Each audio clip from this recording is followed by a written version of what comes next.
It's coming out from the Prime Minister and the acting President in Kiev. They're not lying down over this, it seems.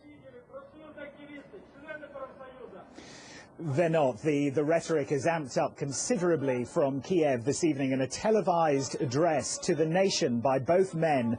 First of all, the President, Turchinov, said that he was placing the army on combat alert after having a 3-hour meeting with his security and defence chiefs. He said he was boosting security around nuclear facilities, airports and strategic facilities as well. And he said that there was no justification at all for Russia's act of aggression. But arguably the strongest words came from the acting Prime Minister, Yatsenyuk, who said that he had spoken to his opposite number in Moscow, Medvedev, and he had said that Russian troops must return to base.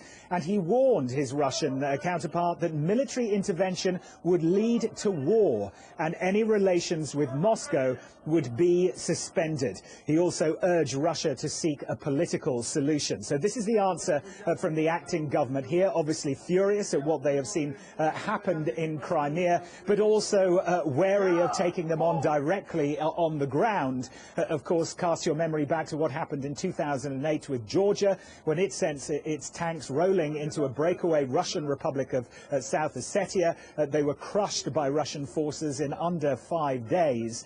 This is obviously a dangerous and difficult diplomatic game for this new government that is still finding its feet to play, and obviously they will be looking to international pressure on Moscow to try to calm things down in the Crimea Peninsula, home of course to 2 million people, many of them ethnic Russians. Turchinov also saying that he had an action plan to put in place in case of aggression. Do we know what Ukraine's military capability is, Robert?